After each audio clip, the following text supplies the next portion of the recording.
옛날 어느 고을에 물레방앗간집 주인인 김서방이 모처럼 산 너머 마을에 밀가루를 배달하러 가게 되었다. 그런데 산 너머 그 마을 술집에는 얼굴 반반한 계집들이 있다는 소문을 들었기에 들떠 있었다. 계집들이 얼마나 반반한지 배달 마친 후 꼭 한번 둘러봐야 되겠구나.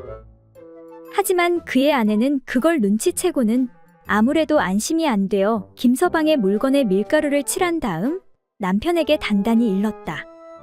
당신이 집에 돌아오면 검사할 테니 조심하셔야 합니다.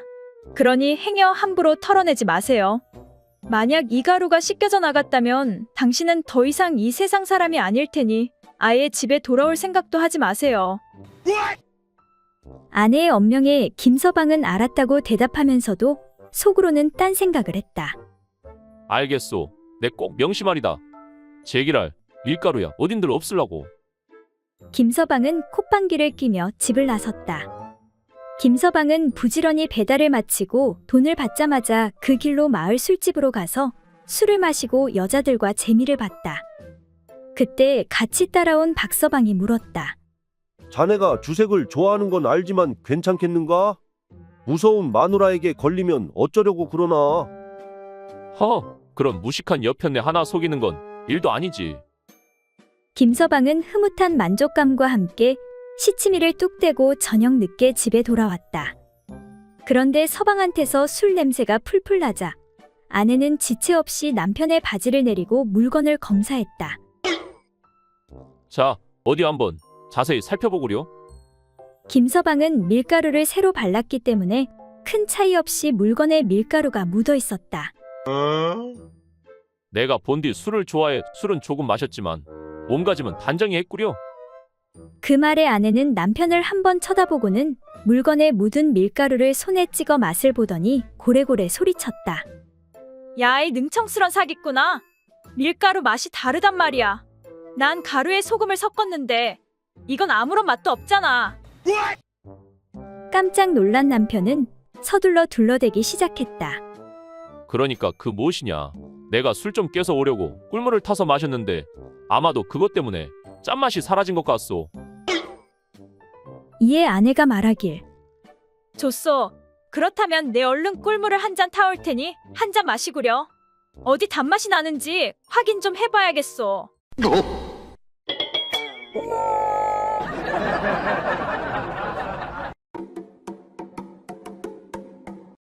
옛날 어느 고을에 한 선비가 살고 있었는데 매번 과거에 응시하였지만 번번이 떨어지고 말았다. 부인 미안하오. 이번에도 떨어진 것 같구려. 서방님, 지금처럼 공부하시면 앞으로도 합격하지 못할 것 같습니다. 그러니 힘드시더라도 산속 암자에 들어가 공부에 매진하도록 하십시오. 난 부인 없인 하루도 못 산단 말이오. 이미 큰 스님께 말씀드렸으니 그리하시지요. 그런데 암자에 들어간 선비는 끓어오르는 욕구를 해결할 수 없어 견딜 수가 없었다. 마누라가 보고 싶어 공부에 집중이 안 되는구나. 그러다 우연히 구멍 뚫린 호박을 보게 되었는데 그 구멍의 모양과 색깔이 꼭 여자의 그것과 같아 보였다. 그리하여 선비는 욕구가 생길 때마다 남몰래 호박에 자신의 물건을 집어넣고 즐기고 난 뒤 의자 밑에 감추어 두었다. 그런데 비밀은 없는 법.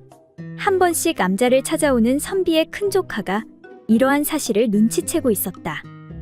어느 날 선비를 찾아온 조카가 작은아버지, 공부는 잘 되시는지요? 이번에는 꼭 과거에 합격하셔야 하는데 말입니다. 그런데 조카가 계속 서 있자 선비는 조카에게 의자에 앉으라고 권했다. 다리 아프게 왜 계속 서 있는 것이냐? 거기 의자에 앉도록 하거라. 아닙니다. 그냥 서 있는 것이 좋았어요. 조카가 계속해서 사양하자 이를 이상히 여긴 선비가 물었다.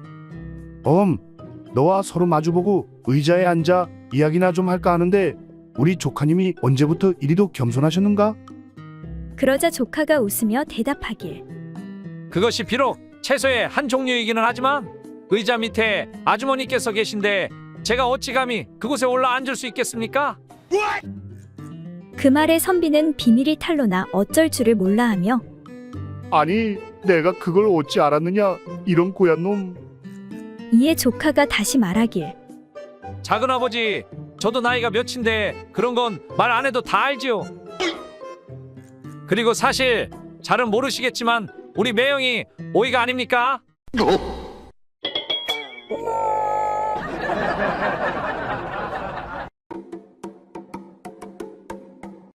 옛날 어느 고을에 길을 가던 나그네가 날은 저물고 비가 내려 어느 외딴 오두막집에서 하룻밤 묵기를 청하였다. 지나가는 나그네 이온데 하룻밤만 묵고 가게 해주십시오. 그런데 그 집에는 혼자 된 시어머니와 과부 며느리 그리고 시집가지 않은 시누이 셋이 살고 있었다. 그리고 방이 하나뿐이어서 하는 수 없이 나그네를 부엌바닥에 재워주었다. 아이고, 부엌이 왜 이리 춥냐? 이러다 감기 걸리겠네.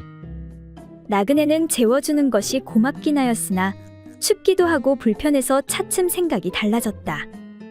이에 나그네는 꾀를 내 끙끙 앓는 소리를 냈다. 콜록 콜록.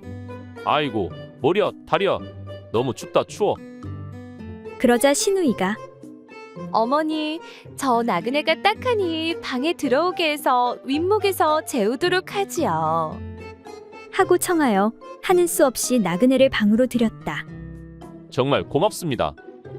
나그네는 연신 고맙다고 인사를 하더니 집신을 가지고 들어와 입에 물고는 윗목에 눕는 것이었다. 아니, 집시는 왜 물고 눕는 것이요? 이를 이상하게 여긴 며느리가 연유를 묻자 나그네가 이렇게 하지 않으면 제가 잠꼬대가 심해서 다들 잠을 못 주무실 것입니다. 하고 대답한 후 나그네는 금세 코를 골며 잠에 골아 떨어졌다. 그러자 궁금해진 며느리가 나그네의 입에서 살그머니 집신을 빼어낸 후 재빨리 내려와 자는 척하니 순간 나그네가 갑자기 에휴, 참. 저 여자 좀 데리고 잤으면 좋겠구나. 아이고, 한번 데리고 잤으면 좋겠구나. 하고 반복해 잠꼬대를 하며 여인들의 마음을 떠보는 것이었다. 그러자 며느리가 그 말을 받아 자는 척하며 아이고, 데리고 자고 싶으면 데리고 자면 되지. 안 될 건 뭐 있겠소? 라고 화답하니 나그네가 잠꼬대를 하는 척 아래쪽으로 굴러와 며느리와 즐거운 행사를 치른 후 자리로 돌아가려 하자 아랫목에 누워있던 시누이가 분한 생각이 들어 허참, 이왕에 할 거면 새 것하고 하지 헝 것하고 할 건 뭐야? 이런 제기랄, 나 같으면 새 것하고 하겠네. 하니 나그네가 다시 옆으로 굴러와 시누이와 즐거운 행사를 한 번 더 치른 후 돌아가려 하자 옆에 있던 시어머니가 허참, 이왕에 할 거면 다 할 것이지. 나 같으면 제일 비싼 골동품하고 하겠네. 이런 제기랄.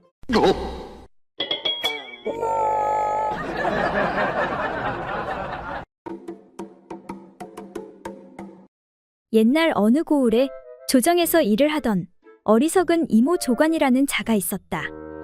그런데 이 이모 조관은 색을 어찌나 밝히는지 여종 중에서도 반반하게 생긴 여종은 그냥 두지 않았다. 그러던 하루는 벌건 대낮임에도 불구하고 여종 하나를 이끌고 마당 정원에 파묻혀 그 짓을 하느라 여념이 없었다. 아이고, 요 이쁜 것, 이리 가까이 와보거라.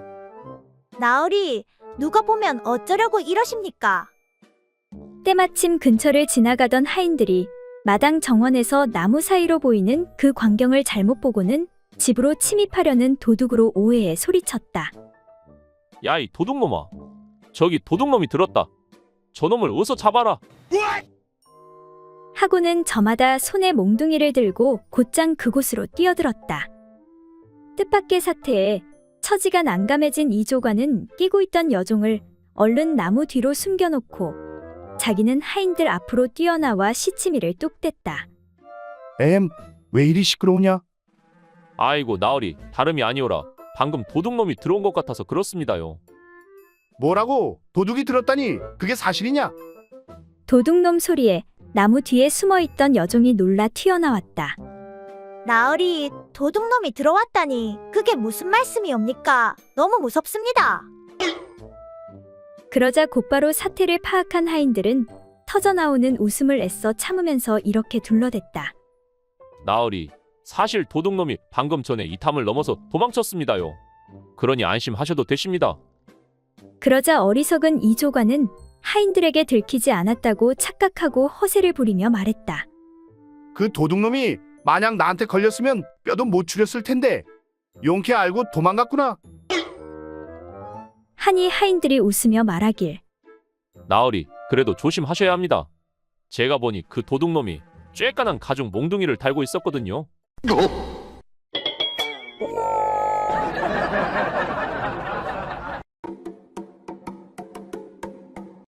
옛날 어느 고을에 사는 홍식과 춘식이라는 두 젊은 선비가 함께 여행을 하고 있었다. 그러던 중 어느 한 마을에 다다르자 냇가에서 동네 젊은 처녀 하나가 빨래를 하고 있었다. 문득 홍식이 장난기를 참지 못하고 옆에 있던 춘식에게 말했다. 역시 시골 여인들이 참 순박하고 곱다니까. 저 저고리 속 속살은 얼마나 고울꼬. 이복의 춘식이 자네가 가서 저기 빨래하는 저 처자의 가슴 좀 한번 보게 해주게. 만약 그렇게 해줄 수 있다면 내가 남은 경비와 밥값은 다 되겠네. 그러자 춘식이가 고개를 끄덕이며 흔쾌히 대답했다. 좋네. 그거야 별로 어렵지 않은 일이지. 그렇게 두 사람은 빨래를 하고 있는 처녀에게 다가갔다. 그리고는 춘식이가 말했다. 이보시오. 빨래하는 낭자. 네, 왜 그러시오? 다름이 아니라 내가 듣자 하니 지금 이 고을에 마땅히 2개가 있어야 하는 것이 3개가 있는 요괴들이 있다고 하더이다. 그래서 그것들 때문에 큰 흉년이 들 것이라는 소문이 찾아오.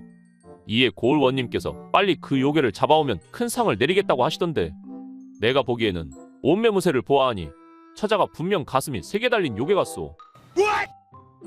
그러니 지금 당장 요괴가 아닌 것을 증명하지 못하면 내 관하로 끌고 가야겠소.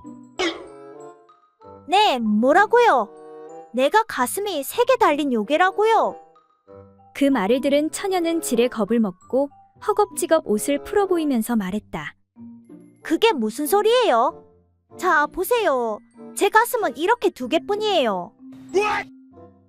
라고 하며 봉긋한 가슴을 보여주었다. 이에 춘식이는 내기에서 이겼다고 좋아하며 자네 받는가? 틀림없이 약속을 지켜야 하네. 아이고, 내 오랜만에 좋은 구경했구먼. 틀림없이 약속은 지키지. 그때 처녀가 말했다. 선비님, 정말 원님께서 요괴를 잡아오면 큰 상을 주신다고 하셨습니까? 그렇소.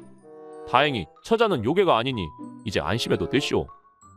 그런데 선비님, 제가 보니 저 옆에 있는 선비님이 아무래도 가운데 다리가 하나 더 달린 요괴 같은데 얼른 잡아가시지요.